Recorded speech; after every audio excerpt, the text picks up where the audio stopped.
diseased, corrupt temple down on your head. It's gotta be biblical.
Hello and welcome to Patriots Across the Pond. This is Thursday Thunder, episode 29, and we have a wonderful guest today, Patrick Gunnels. How are you, gentlemen? Hi, Stu. Hiya. Hi, Patrick. Hi, how are you? So nice to be on your show. Thank you so much for having me. Oh, so happy. And for everybody in the chat, Patrick, his channel on Rumble is P Gunnels. His show is Ready. Reading, Epic Threads.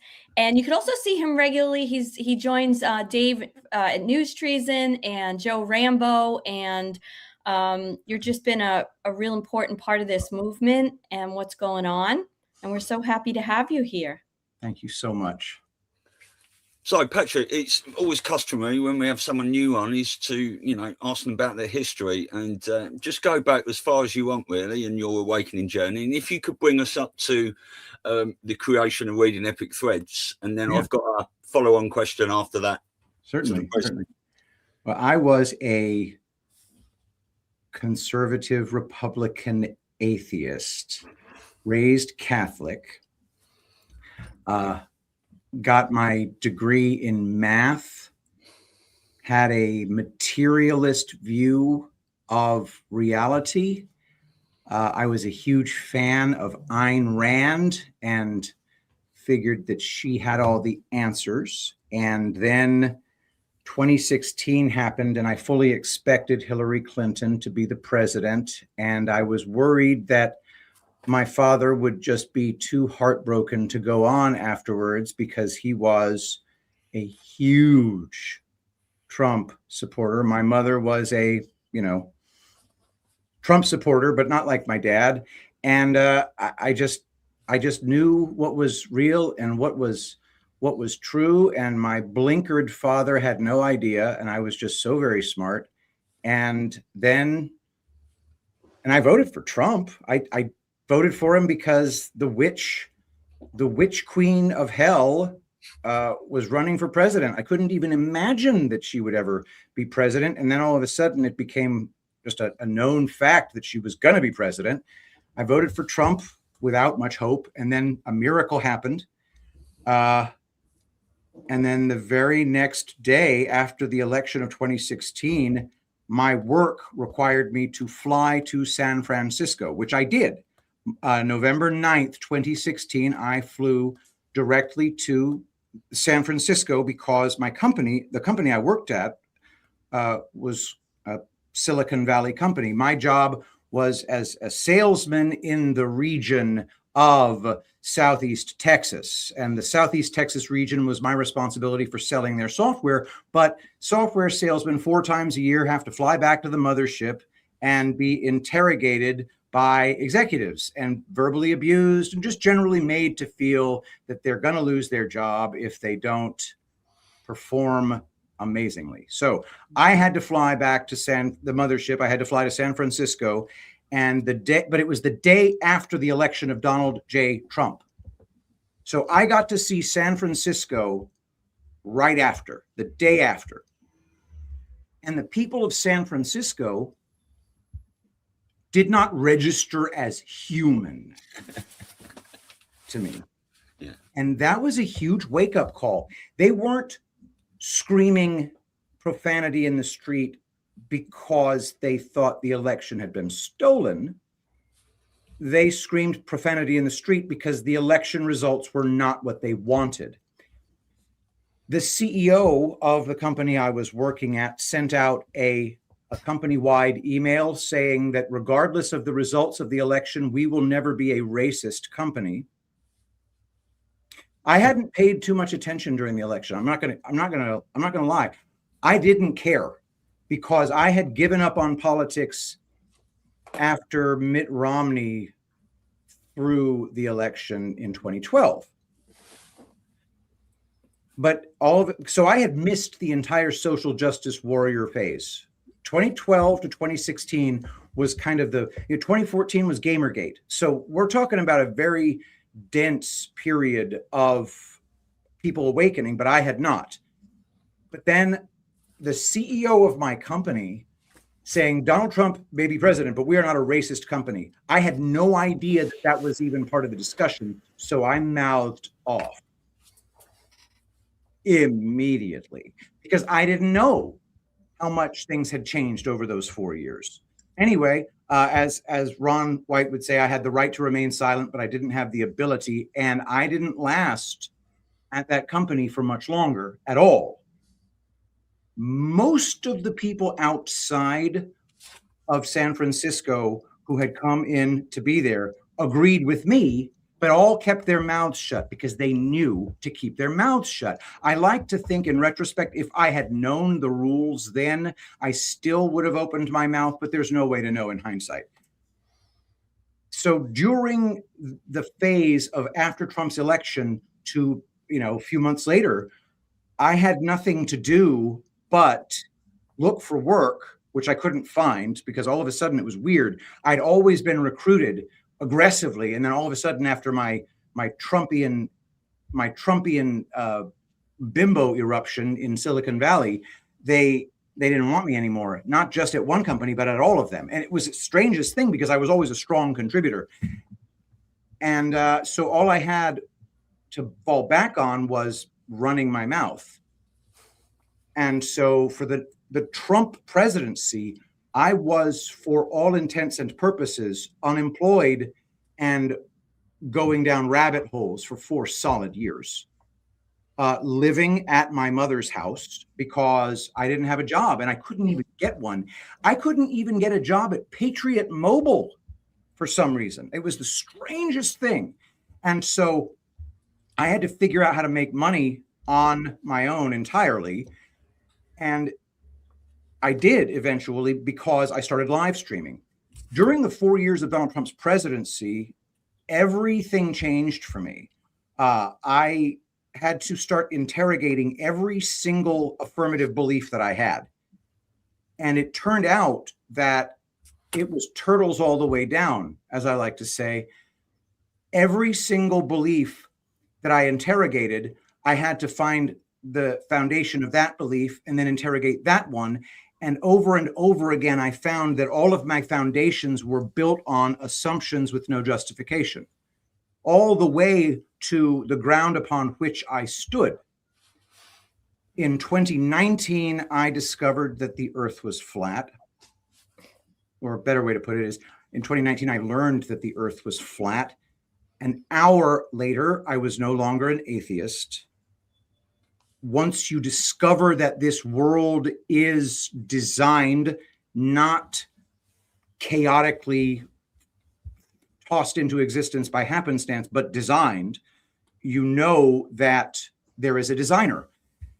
And so it was with certainty that Donald Trump was going to win the 2020 election that I went in. And when I saw the election stolen right in front of me, it never occurred to me that that was going to happen, but it did. That's when I started live streaming, and I found an immediate, modestly sized audience and started making skincare products because I needed to sell something to my audience. And I just didn't trust anything not made by me.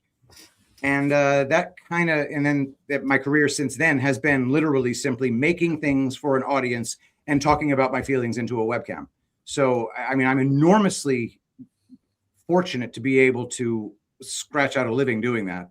But that's who I am. And ever since, and then COVID, of course, you know, COVID was me discovering that germ theory was fake, and along with everything else. But that's a quick primer of who I am. Wow. You know, it's funny because every single guest that we have on kind of awakens a different memory or a different place of where you were at certain times. And being in the States, which of course Stu was not in 2016 and during that election, I remember that split. Like, it was just such an obvious split that happened. And I just remember that was like the first time I was with people that I always respected in business. I was in licensing and merchandising at the time.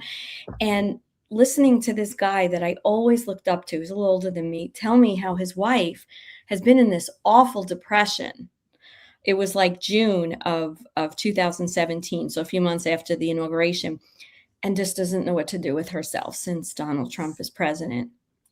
And then I was looking at all these, the ridiculousness. Remember the ridiculousness with the colleges giving out friggin' coloring books and crayons to these young adults and infantilizing them? Like, my rage started then, saying, what is going on? So thanks for like reigniting that, you know, that memory of that time, which was so bizarre. Well, we're still in that time, in my opinion. But we've got a bigger voice and a team at this point that we speak to. Then it was like the shift was happening, and a lot of us felt like, is it me? Is it Memorex? Like, what's going on? Yeah, well, I think a lot of us have found solace in banging onto a webcam over this last 6 years, especially. So it's really helped us, and it's really helped us connect. So just moving on, I don't want to go into this too much, but obviously from the reading Epic Threads, a lot of us were watching the Devolution Power Hour and stuff. You got a part on there with John. I think that was episode 38, actually. Now, I've watched a lot of stuff. It used to be brilliant in the early days with you, BB, and Kyle and stuff. I watched the episode where Kyle had a little argument with BB and John, and he left. And then I saw later on John was doing this thing about Kate, and then I saw your rebuttal where you did a beautiful response in defense of Kate. I also saw the episode where Rambo was saying that he was quite upset he'd been to a GART and he didn't have a great experience. And I've watched all these things unfold, and although I don't really want you to hash all over that again at all, this has been a very integral part of your last 4 years. And you know, we've all gone through things that if we hadn't done, we wouldn't be where we are now. And I think you've fallen into a really lovely position now where you're on with Rambo and Dave all the time. You've got your own show with BB Maguire. You do your Pat and Jeff show, which is great. And you're still doing your reading Epic Threads. So that is quite a journey for you over this last 4 years. Yeah, it really has been. And all of that stuff is part of my development. And yeah, you're right. I am very fortunate to have the platform that I have as a result of the connections I made. You know, Joe and Dave, I made connections with because they were fans of the Devolution Power Hour on Badlands Media. And I had a real a real awakening when it comes to how people operate in this world. When I started going on their show, their audience was not the exact same audience as the Devolution Power Hour. Obviously, there's an enormous amount of overlap, but there was a big, giant new crowd seeing my face for the first time on the Joe and on the Rambo show and on News Treason. And certain people didn't like that at all at the place I was at. And that was a real wake-up call for me. It's like, what is going on? What the hell do you care if I go on these other people's shows? But different people show themselves to be different types when they're put under pressure. Yeah, a lot of us have certainly found out who our friends are over this last 6 years, especially.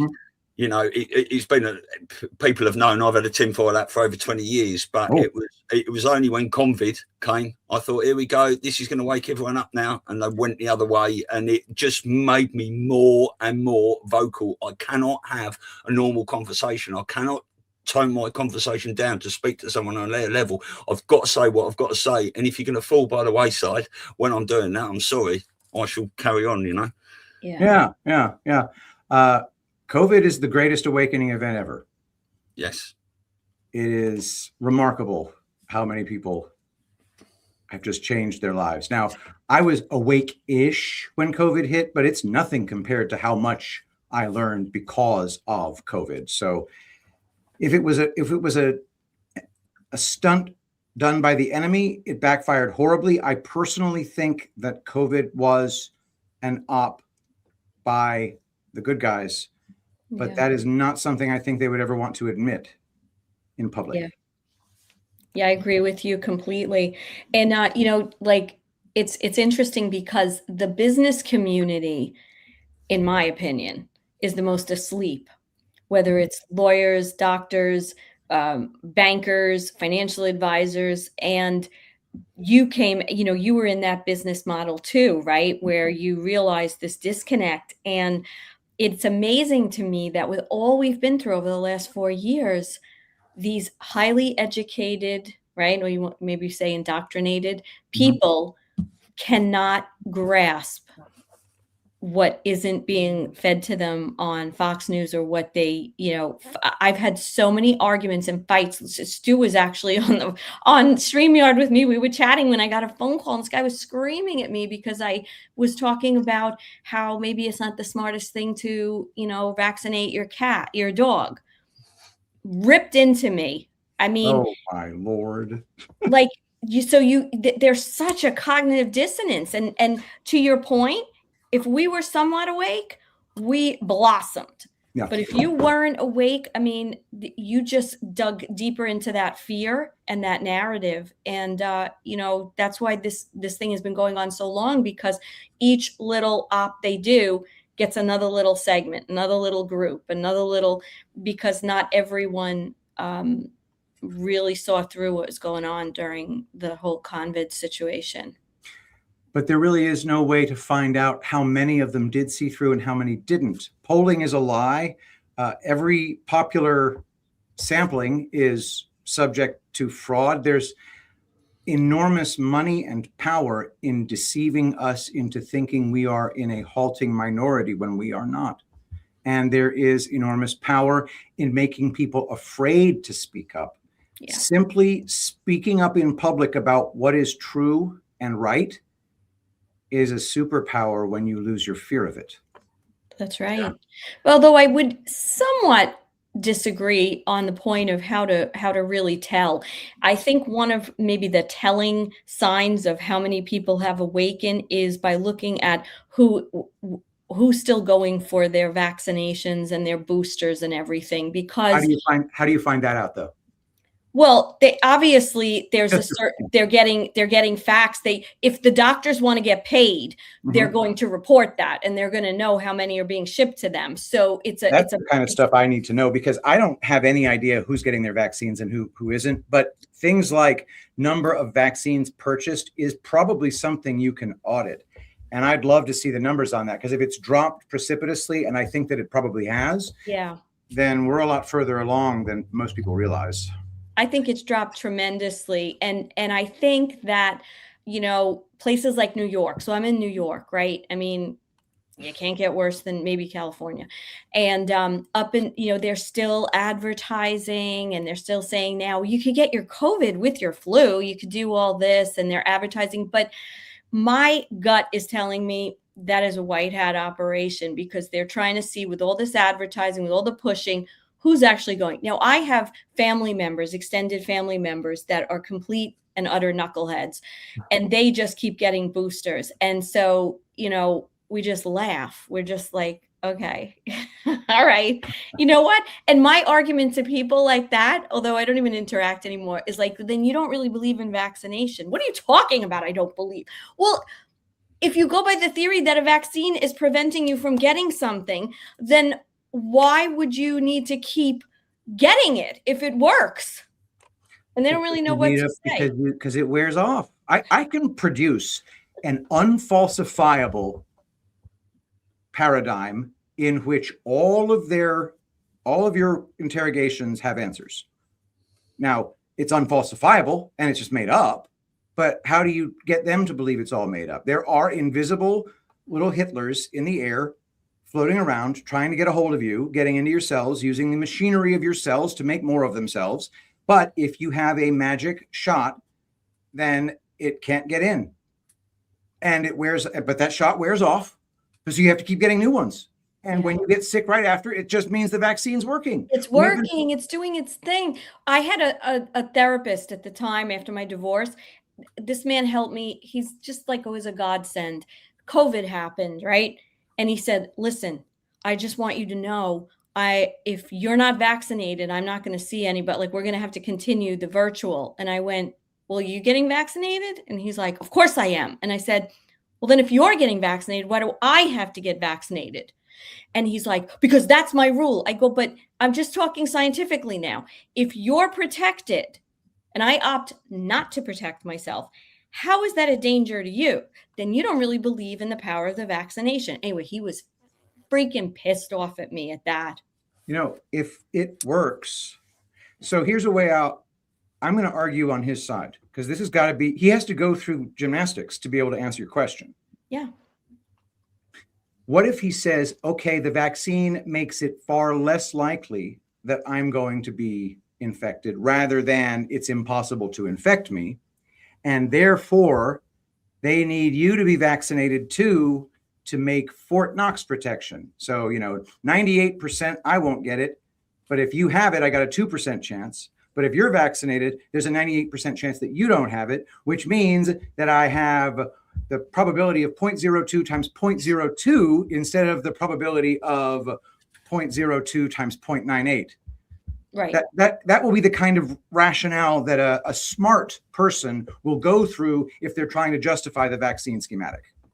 Yeah, but the problem, and we can all attest to this, is that when you are put in such a state of fear, which is what they've used all these years, the fear denigrates any kind of ability to think logically, common sense. And that's what we had. We had a whole segment of the population who just hung up their common sense and their brain power, with a whole segment of the population who was looking at critical analysis and using their brain.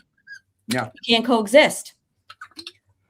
Well, we're hopefully getting a little bit further along. I think we are. I don't know about New York. So my friend Dave, News Trees and Dave, he insists that New York is waking up, and I agree. It would be nice.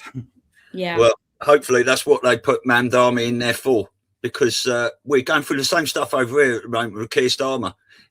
He's an absolute horror show, and Keir Starmer. Keir Starmer is a freaking plant. I just watched Sargon of Akkad say that Keir Starmer obviously is he trying to destroy labor forever? He couldn't be doing any better if he were trying on purpose to annihilate labor for all time.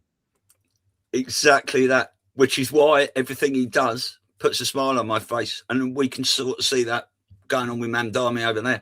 Oh yeah, I was psyched when he won. I was like, yes, okay, maybe now people are. It's just amazing though that it didn't cause more of an upheaval, where people were like, are you freaking kidding me? This is what we have. These are our choices. I mean, I don't live in the city, so it wasn't, I didn't have a vote, but people, they do need the bucket of ice thrown right at them. I mean, we're at that point. And I do think that the Epstein files brought another group of people along, right? We do a show called Red Pilling Renee, which is my cousin who, was always, oh, Elisa, is everybody a pedophile? He was one of those. And then all of a sudden he saw those files and literally called me almost in tears. Like, I can't believe, like, I'm humbled. Like, how did you know all this? Where have I been living? Yeah. And we're kind of walking him through once a week on this show, but I have to imagine that brought more people, so they've got all these ops that are happening all the time. And, so I think New York is much, much better, but the people that are truly like knuckleheads, they're lost. They're just like, okay, go get another 12 boosters. And they're looking for new places to tell them what to think rather than learning how to think. Yes. Definitely. Yeah. And I just do torturous stuff. Like I just send, because we've got a whole side of our family that are, pharmacists and all that. And I'll just send like information on, parasites. And I know they're pissed. Like I know they're pissed, but I get like, wow, that's really interesting. But I figure, you know what? I'm not getting into it, but I just send these little seeds. And you got to hope that with all the other ops that are going on, we're going to get to that point, that 80, 90% point across the board. Boy, that'd be great. Well, I think there's a massive silent majority out there, but of people that are awake, but they're just not letting anyone know they're awake yet. They're keeping themselves in their bubble and not using their voices and not getting involved, which is pretty sad. But their time will come. They're going to be pushed and pushed and pushed until they can't look the other way anymore, I believe. Maybe. But right now, what I've seen with the Epstein stuff, for example, they're not interrogating the Epstein files the way I would interrogate the Epstein files now. They're just using it as a way to flip out. And so I'm not sure what's real and what's not real about the Epstein files even at this point. Yeah. What I think is that power is wielded through a system of blackmail, and the higher you get in the hierarchy, the more depraved you have to be, because the more ironclad the blackmail has to be. So you can have perfectly normal people in the middle management phase. They're not molesting children, but they're controlled by people who are, or they're controlled by people who aren't, but those people are controlled by people who are. But I don't know the details, and I don't want to pretend to either, especially considering the fact that what are the Epstein files other than digital files stuck in front of my face on the internet? I don't know how to audit its veracity, but I do have a great deal of faith that this is designed to make it so that the people see the systems for what they are. Yeah. I think it's also something, I'm sorry, Stu, but I think it's also this idea, and I think we all had our shock and awakening about the prevalence and existence of Satanists. I mean, when I first heard that, I was like, what? Yeah. And then like my first experience with that was Rosemary's Baby, but it was so far-fetched and such a ridiculous story. And oh my God, come on. So long ago too. Yeah, 69 or whatever it was. But the point is that this is like a structure that people are going to have to. So I think the way it appears that the white hats do a lot of this is they layer, so now we see there's these crazy, lunatic, horrible, disgusting people who, consume babies and sacrifice and this, and that. And then you're going to see. But even with my daughter, who's 19, who has a sense of like the prevalence of pedophilia, she understands child, trafficking and stuff, right? Even at her age, these kids are very aware, more than we were. But when you say about how many Satanists there are, and that this is a religion and a cult for them and a belief system, she literally said, I'm not saying you're wrong, but I'm having a hard time accepting this into my thinking. I'm like, of course. So that's going to be a pill that people are going to have to, ingest. Yeah, no question about it. Let's see what happens. Yeah, let's see what happens. Right, seeing as I've got my True Earther hat on today, I do want to talk to you about Flat Earth, because you've had quite an amazing journey with this. You're one of the people I like to listen to the very most on it, because you can back it up with the math. You have got the brain to deliver very quickly these points. I think it's amazing. I spoke to you at the Awakening Summit. asking if you managed to find anyone that would debate you on it yet, and you said no. Now we've got Flat Earth Dave coming on here in about 3 or 4 weeks, I think, which is going to be great. But I've seen him absolutely obliterated by people. Like, he was on the show a few years back, and it's with Sean Atwood and that Professor Dave, and it was horrendous watching this. And I love to listen to people talk fact. I debated Mick Toon, and did you ever see my debate with Mick Toon? I'm not sure. No, I'm not sure if I have. All right. So one way to debate, and I didn't watch Professor Dave debate Dave Weiss. I didn't watch that. I'm not gonna subject myself to that. But no, I was horrified. He's a clown. What little I saw was Professor Dave's entire job was to shout insults at all times at the stupid flat earther. Yeah. If you shout at somebody constantly, you can win the debate with a segment of the audience that's too stupid to understand anything at all. But it doesn't really work for the rest of people. My mother is a globe earther. She's baffled that I'm a flat earther, and I don't need to convert her. Right. But when she saw my debate with Mick Toon, all she saw was a dude trying to make it so that I couldn't speak. And all that does to anybody who's even remotely discerning is it says, are you afraid of what this person has to say? The only reason to cut out a man's tongue is if you're afraid of what he has to say. Yeah. That's what the globe heads do. They try to cut out your tongue. They can ridicule you. They can shout at you. They can insult you. They can never interrogate the math. All they can do is chant their belief system and insult you. Yeah. That's just a tactic that's used in so many areas. It's when you don't have anything, and it happens all the time. You just get insulted, like what happened with the vaccination situation with the dog. Ask me why I feel that way. Let's talk about, some actual facts and information. But instead, I was a conspiracy theorist. He's sick of my effing bullshit. Okay, well, that's what people do. Mm-hmm. So you want to enlighten us a little bit about why we are living on a flat Earth?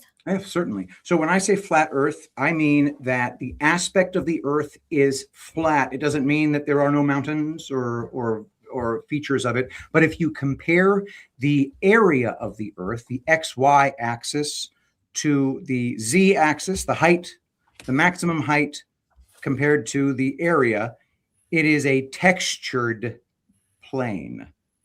6 miles is the top of Mount Everest, and the circumference is the circumference of the potential flat Earth is something like 60,000 miles.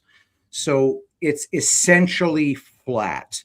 This is essentially proven with a modus tollens argument, which is if the Earth is a sphere of radius 3,900 something miles, then any visual distance to horizon can be no more than 1.225 miles times the square root of the observer's height in feet.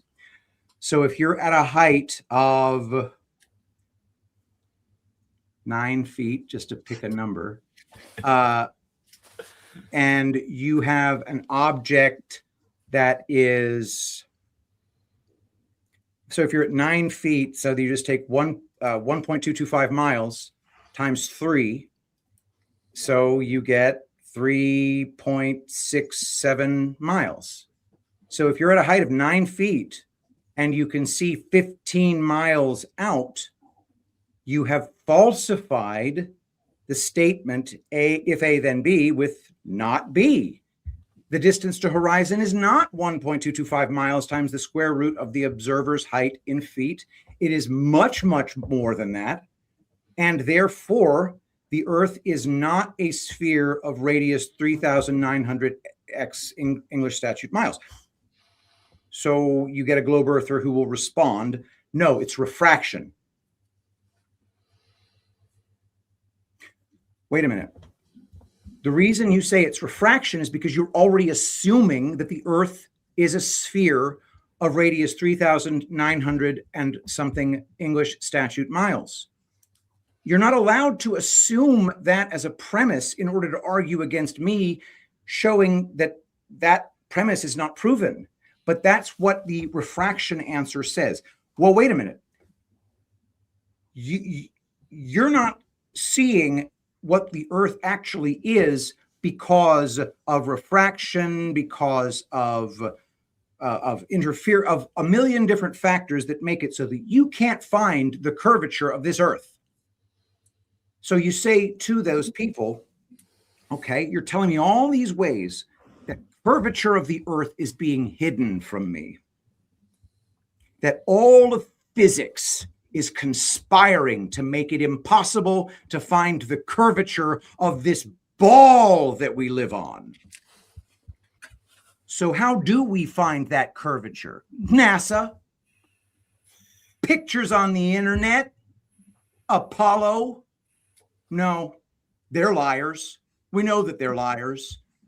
A whole bunch of globe earthers know that they're liars and can still say, well, I think we live on a ball. But if you ask any committed globe earther, tell me how I know we live on a ball, I'm sorry, the answers are embarrassing every time. And the very smartest people, the very smartest globe earthers who are unwilling to engage in shouting and ridicule as their only tactic, they know something, and that's stay away from a well-prepared flat earther. Just stay away, because they don't want none of it. Yeah.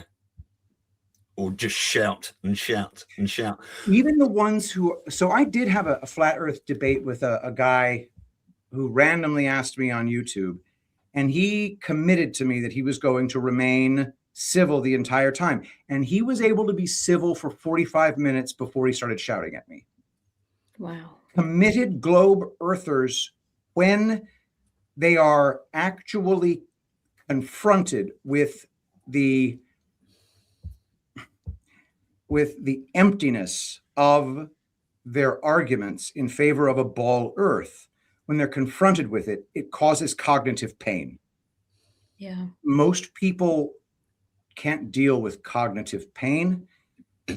And if they're truly wedded to the idea that we live on a ball that's spinning at a rate of 1,100 miles per hour at the equator, and that there is no containment for our atmosphere, and that the sky is a vacuum, and that we're traveling at 1,000,000 miles per hour through a void without any evidence to support that, if they have that belief system truly shaken, they freak out.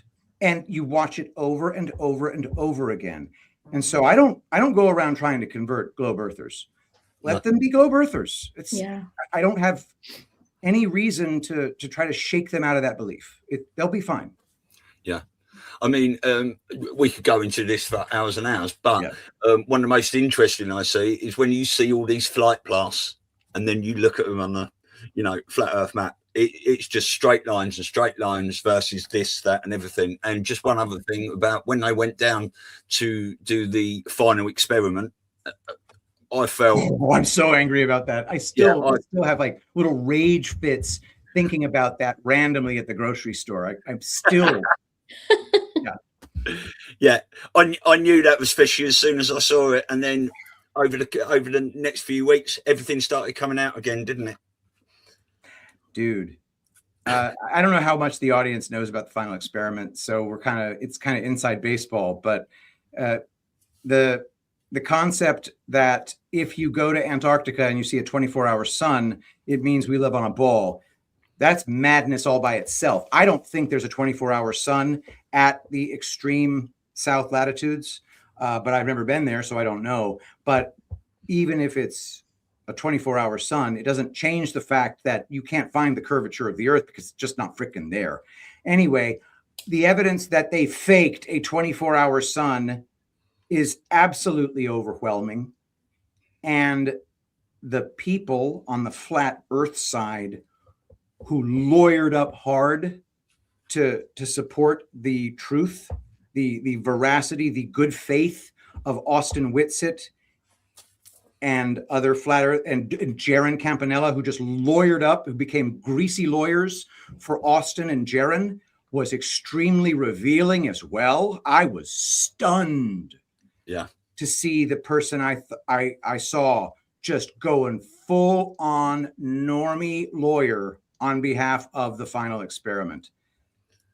I haven't quite recovered from that one yet. That's a show all by itself. The final experiment revealed cracks in our reality, and it revealed the methods of our world in ways that nothing else has. Yeah, I totally agree. Okay, just moving on to something else then. I told you as well, didn't I? I watched your interview with Steve Kirsch, which was absolutely outstanding. Thank you. On the do viruses exist? And would you like to talk to us about that for a while? Because that was superb. Thank you. I my mother was standing out. My mother is not a truther. She's just supportive of her son. And I was living with my mother at the time of that interview, and I told her, Mom, there's no such thing as viruses. I'm not saying that this virus doesn't exist. I'm saying that viruses have never existed and have never been discovered, or they can't find them. They just say we know, because that's how science works now for some reason.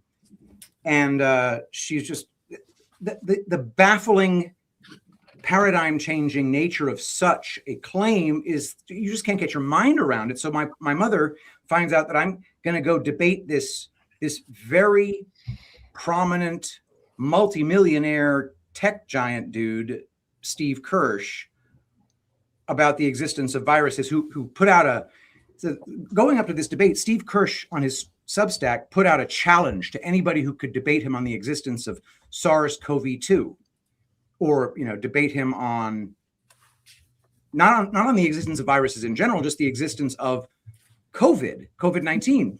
And I said, I'll do it. And he said, but you don't have any qualifications. That'll bite me, dude. Neither do you. I'll debate you on this. Let's go. Why don't you bring one of your little pet virus monkeys on there to debate also? Your fancy scientist friends. Bring them on too. I'll debate anybody in the world, and I will do it with no notice, and I will get out of bed to do it if needed. And after repeatedly telling me I wasn't qualified, I finally got the word from him. Yeah, I'll debate you. And so, okay, let's go. So my mother finds out I'm going to debate this guy, and then he shows up. He does not know a freaking thing. He is just a babe in the woods, does not know a damn thing. I felt freaking bad for him the whole time. And he was very polite, though. And that's the other part. If you're polite and you don't know what you're talking about, you end up looking very foolish, which he did. And afterwards, he just started blowing up my email box with like all of these responses that he had from all of his virus friends.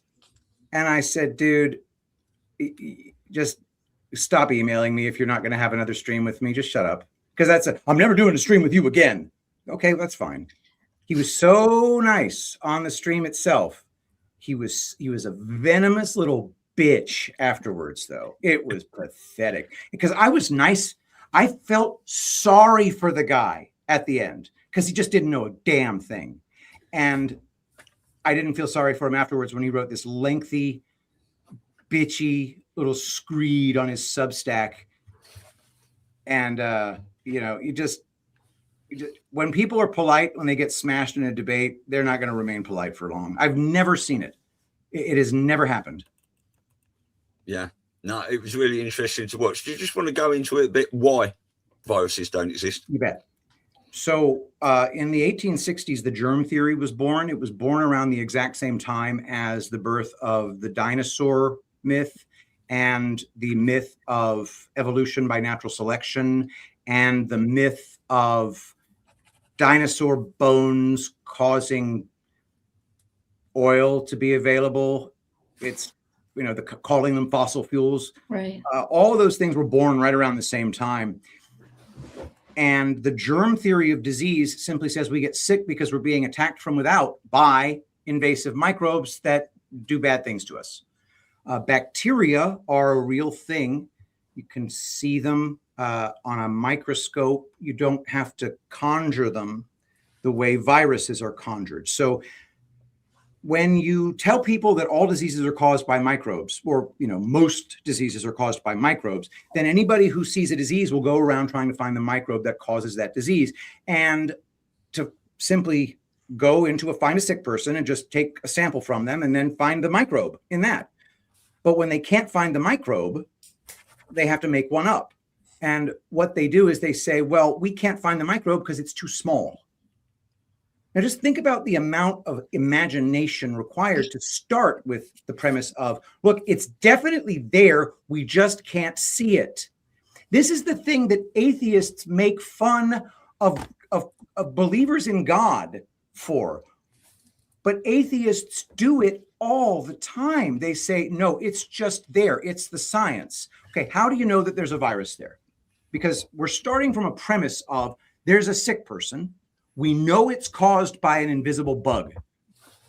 How do you find the invisible bug? Because if you want to study the invisible bug, if you want to characterize the invisible bug, you have to find the invisible bug first. So how do they do that? They don't. What they do is they use a circular logic that says, we know it's there because they're sick. So we're going to take a sample from a sick person that we know is infected with a virus. We're going to take that sample, which contains fluid from the person and cells, putatively, somatic cells from the person, and virus and bacteria, because everything from a person is going to contain some bacteria. And then they take that sample and they put it atop some monkey kidney cells. And then they hit it with a bunch of toxic antibiotics. And I mean like freaking nephrotoxic antibiotics, toxic to kidney cells antibiotics. Why? Well, we got to get rid of the bacteria. And antibiotics don't work on viruses. Okay, thanks. So we've taken this sample and stuck it on monkey kidney cells. We then poison that sample with antibiotics that are notoriously toxic to kidney cells. Then we take away the nutrients from the kidney cells. And then when the kidney cells start to die, we say, look, the virus killed the kidney cells. And then when the cell goes through a rupturing process called apoptosis, whatever schmutz comes out of the cell, they shove under an electron microscope and put little arrows in front of it and say, there's the virus. This is the state of science in our world right now. It is mentally retarded people doing mentally retarded shit and getting billions of dollars for it. I cannot state it any more starkly than that. It is as bad as you can imagine and worse. What strikes me, and I am in no way a biologist or an expert in any of this, but we're sort of, what doesn't get put into the mix in any of this is energy, chi, our chakra system. Like, people, the body is amazing. So if it's out of balance, how do you know? Like, I notice when I'm around people that really upset me or a situation that stresses me out, I get sick. Is that my body releasing just whatever you can't see energetically, bringing me back into balance to clear and release, right? You ever see in like a really bad stressful situation and a couple of days later, you just feel run down. You don't feel like they're taking the whole concept of who we are and who God made us, this divine working that they've tried to kill. They've tried to throw petroleum based chemicals at us, the air, the food, the this, and they're hiding from us just how amazing the body works when it's trying to get itself into balance. Now, I can't actually, like you just did with all those facts, but it feels right. Yeah, and I always tell my kids, don't say I'm sick. I always want you to say I'm healing. Yeah, I'm healing. that's beautiful. That is such a beautiful thing. One thing that's really annoying about me is the fact that I'm really good at attacking claims. I don't tend to make them myself without a bunch of caveats in front of it. I tend to align with your view of sickness. I think that it is the body healing itself. But I don't necessarily know the mechanism that causes you to get sick around other sick people, but it is a thing. I think that it, for example, contagion, right? Contagion is said to be in the mainstream is the bugs getting from the sick person to the healthy person, and then the healthy person gets sick. That's not the case because the bugs are never found. Right. And if you actually isolate the bugs and give them to a healthy person, the person is fine. But I do think that when you do get sick, that it is your body healing, and that other bodies around you seeing the one person detoxing, healing, they sometimes take it as a signal, there's a toxic thing going around here. Let's go ahead and just do a 100%. detox. Now, And it's frequency. How do you know when you're in someone's, like, that's what I'm saying about energy. Our energy is all interacting in the frequencies we're at. And it's stuff that we just have never been taught, or we've never had anybody really, like, in our mainstream way of indoctrination talk about, that there's a whole, like, we have all these other layers to us that we can't see. Something's going on. Yeah, of course. Absolutely. No question about it. Whether it's frequency or not, I don't actually know how to even talk about frequency. Right. My friend, Dr. Lee Merritt, has really started doing not disproving what it's not, more of we're going to find out what it is stuff, which is a much harder job. The job of finding out what reality is way harder than what I do, which is just shooting down other people's baseless claims. And I think that the frequency people are onto something. I just got back from a place that did frequency on my back, and it's like a big old TENS machine that just made everything electrified and twitching, and it feels like it fixed my lower back, which is just, I've had back problems since I was 14 years old. And no doctor has ever suggested that I do such a thing. Yeah. They suggest icing it and heating it and stretching. And I'm sure those things are good, but I've never gotten relief like I just got this morning. Well, it's treating the symptom, right? That's what we've been taught, to treat systems and symptoms.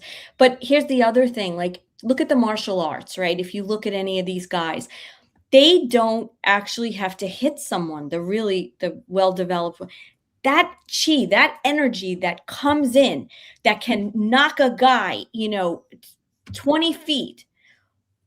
Maybe it's energy blockages. Maybe that's what is happening in your back, or people that have chronic pain, right? From trauma, from experiences, from feelings that are unmetabolized, and who the hell knows? And maybe that energy gets past this contagion theory to other people. Like, it's just so fascinating to me that there is so much we don't understand, but there's so much hope, that how magnificent we really are if we understood more.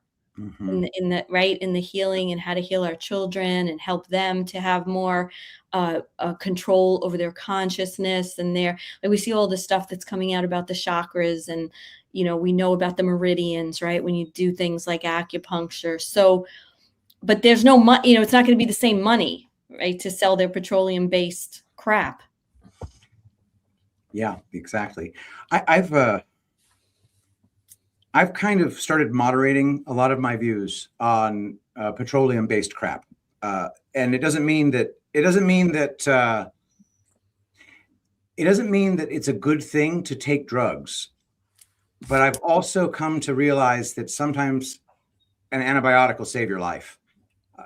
But it doesn't mean that it's making you well. And there's a big difference between saying, okay, I'm going to take this Z-Pack because I think that if I don't put an end to this healing crisis that my body is in, I might not make it, or I have to get to work. What people think when they take an antibiotic is that they're clearing themselves of the infection. Right. When what they're actually doing is simply halting a healing process that needs to take place. Also, everything synthetic isn't always bad, and everything natural isn't always good. I just had one dude say to me, "Hey man, is your essential oil blend all natural?" I said, "Yeah, it's all natural essential oils." He said, "Well, it's only natural if you can eat it." I'm like, don't eat my friggin' essential oils, dude. Don't even think about it. Like, oh, okay, so then it's not natural. No, it's freaking natural, man. If you give me enough almonds and potatoes, I can make a weapon of mass destruction. Right. Nature has a lot of dangerous shit in it, bro. So it's as we become the mainstream, and we are becoming the mainstream, we have to have a maturation of our belief systems, because it's always more nuanced than the simple, it's all poison, or it's all good for you way to look at it. Yeah, no, that's a really good point. But we find also that, I mean, it's also interesting because, infections, those kind of things happen, but we've opted in my house, like the last resort, is the Z-Pack, but you have things like oil of oregano, and you have all these natural things, and edible. So we'll add that on. And the point is, it's just about slowing down. That's the problem with our culture. Like we need that immediate Ozempic relief. Like maybe I always say 7 to 10 days. Oh yeah. You don't like it, I can't help it, get over it. With my kids, like your body has to heal. So, but I agree that it's not always this like dichotomy of right and wrong, but you have to use common sense no matter what, and try to think about things in terms of root causes. It's the same thing with all the systemic problems in society. Nobody's getting to the root cause of the, I say nobody, but the election fraud, the child trafficking. It's like there's a root cause somewhere that, hopefully is what we're trying to get to clear this way we're living into, bringing us into this golden age, right? Yeah, and I think that is what's happening. Yeah. One thing I've learned over the years of having back problems is doctors haven't got a clue what they're talking about. You're much better off with an osteopath or a chiropractor. But if we can find these natural things that have been hidden from us, even better. So, yeah, I know we only had you for about an hour, Patrick, but just want to talk about, current events and the concept of full control and how you see things maybe playing out because if you watch people like Dave and Rambo and yourself and Absent Stormy and Matrix Codebreaker coming on, there is something massive going on that most people have not got any idea about whatsoever. Yeah, and we have only the ability to glance at it from a very acute angle. We don't know either. At least we know something's up. Right. I see all the fake crap being put in front of everybody's faces, and I can only say this is moving the general public in the right direction. It's where we want them to move. Where exactly they need to be moved, though, we can't possibly know, because we don't truly understand reality yet. We may never truly understand reality, but we're being moved in directions that I think make for a better public, make for a more knowledgeable public, make for a public that deserves the right to vote. Because the public as they are right now don't really give me much confidence about their votes anyway. So if you're going to have rigged elections, rig the elections to put people like Keir Starmer in there for the purpose of inflaming the people to action. You guys have Rupert Lowe because of Keir Starmer. I think that that's a good thing. And I think Rupert Lowe might be actually real. So if Rupert Lowe ends up actually becoming the Prime Minister of the United Kingdom, then it was worth it to have Keir Starmer. And the same is true of Sleepy Joe. I mean, what a 4 years that was. I told everybody, you're going to miss Joe Biden. I miss that crazy actor in a mask, whatever the hell he was. Yeah. But as far as current events in general are concerned, I think the war is fake. I think that events that are presented to us are loosely based upon real events that took place years earlier,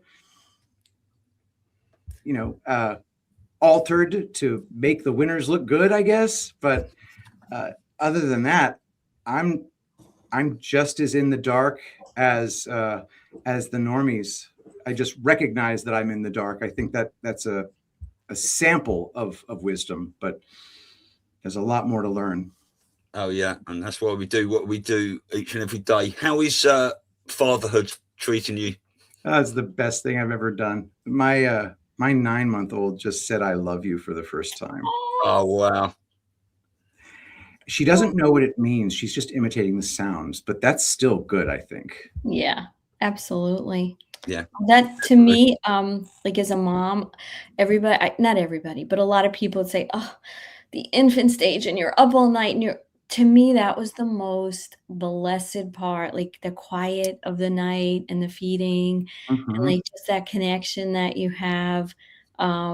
It's really great. I loved every single stage except when they hit like 14, 15 as a mom with daughters.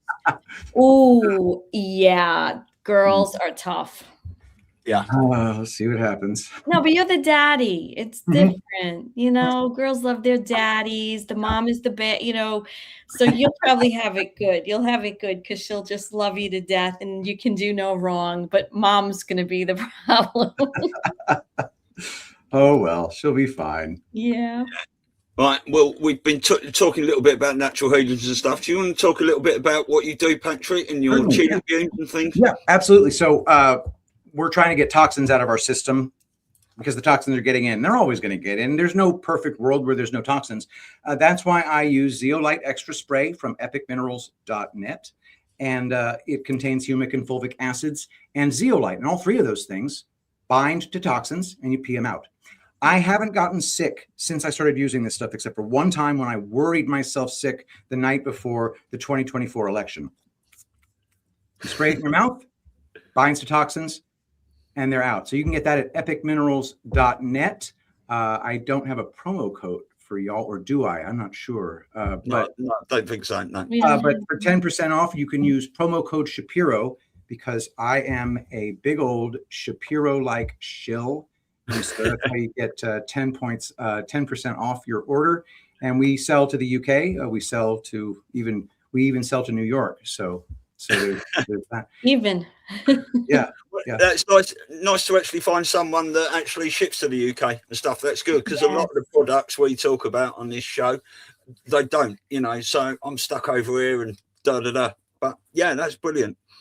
Yeah, I'm a big believer in zeolites. So yeah. Good. Yeah, it's great stuff. And fulvic and humic. People don't realize you got to detox. Yeah, the heavy lifting is being done by the humic and fulvic acids with a dusting of the zeolite that binds to toxins as well. But it's the humic and fulvic acids that are just the powerhouse there.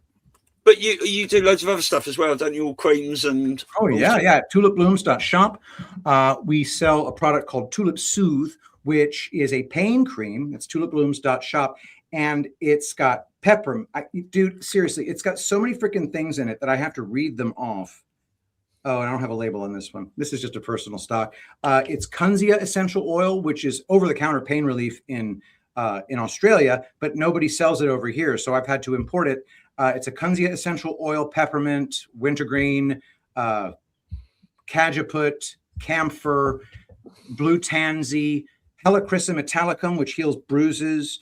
This stuff knocks it out in ways that like the Bengay could never even hope to.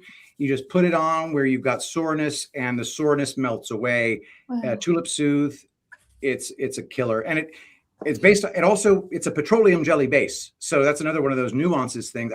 I cannot find a single thing that keeps things in place and creates a barrier the way petroleum jelly does. So, I would never replace the petroleum jelly in it. And if I did, I would lower it. If I replaced it with something natural, it would not be as effective. I also have castor oil in it as well, which aids in absorption. And the stuff is it's a freaking game changer. Tulipblooms.shop, promo code Shapiro. Tulip singular, TULIP. Tulipblooms.shop. Perfect. Well, you're certainly looking radiant for it all, Patrick. Anyway, Thank you. So, yeah, brilliant. Well, I know we could talk for hours, but we want to be mindful of your time. Thank you very much for coming on today, sir. And, my pleasure. And I'll come back anytime. Thank you so much for having me, and have a wonderful rest of your week. Yes, brilliant. And you, sir. Love to Much love to Ashley. Thank you so much. Take care. Cheers, Patrick. Bye. Lovely guy. Oh, says it how it is.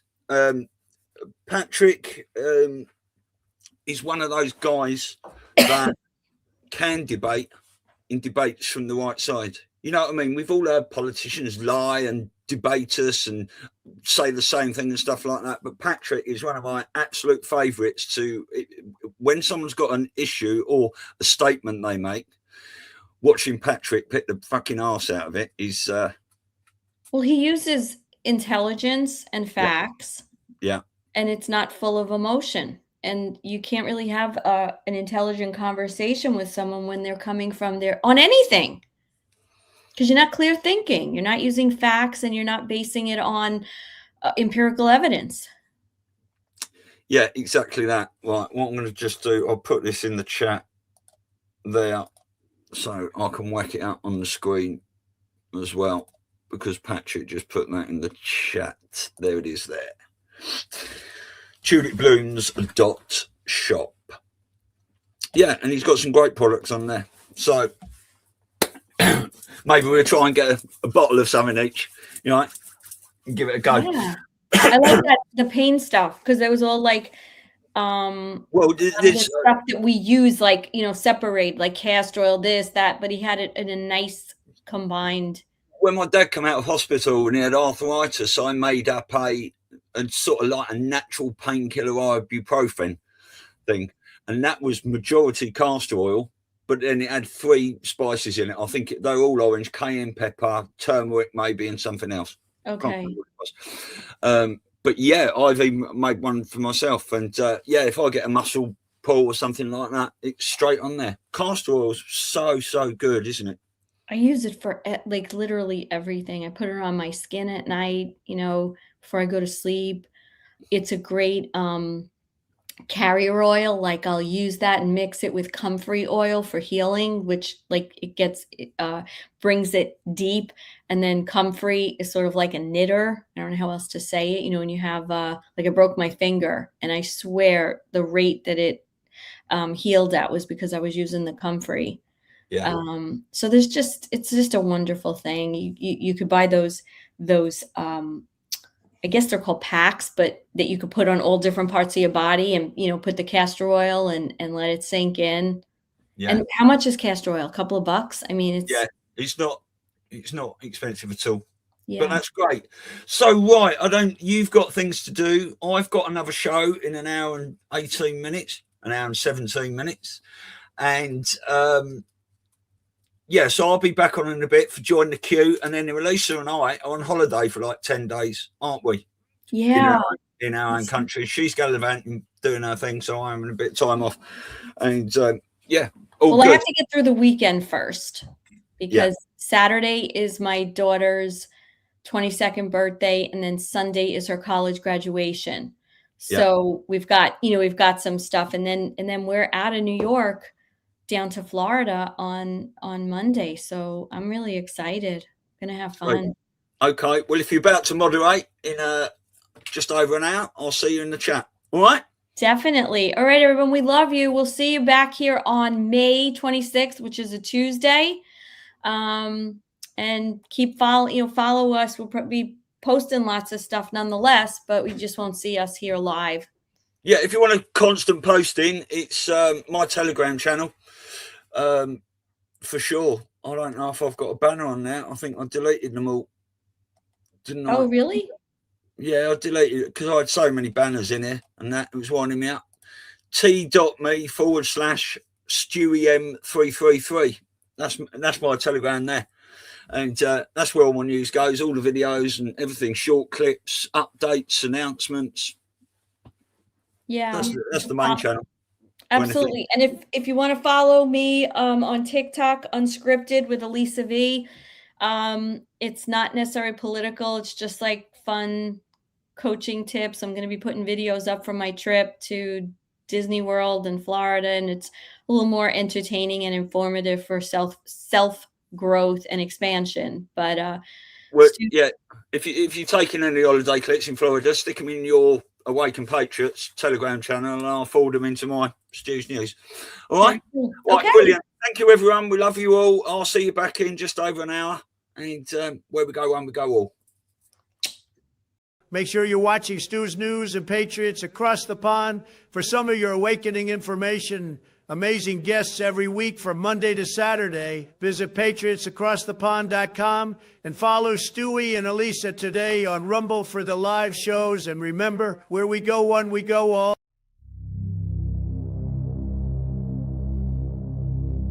In a world flooded with noise, clarity has become rare. People are questioning what they're told and searching for something real. Mr. Heal's modern wellness meets old school remedies.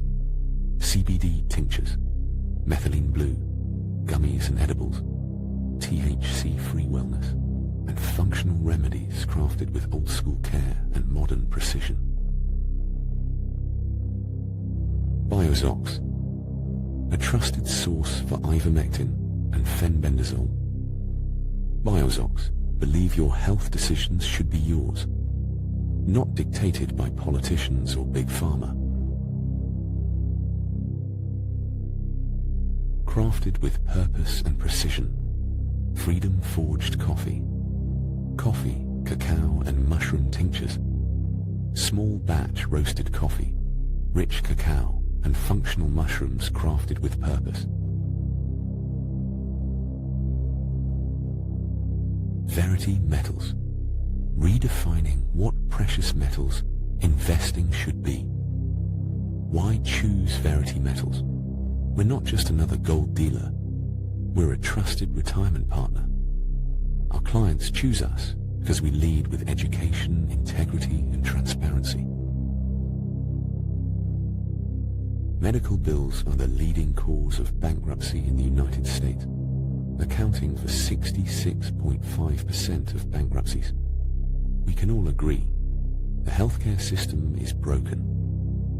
There is an alternative, impact health sharing, which Yahoo News is calling the disruptor in the $4.6 trillion healthcare system. For more information, visit patriotsacrossthepond.com.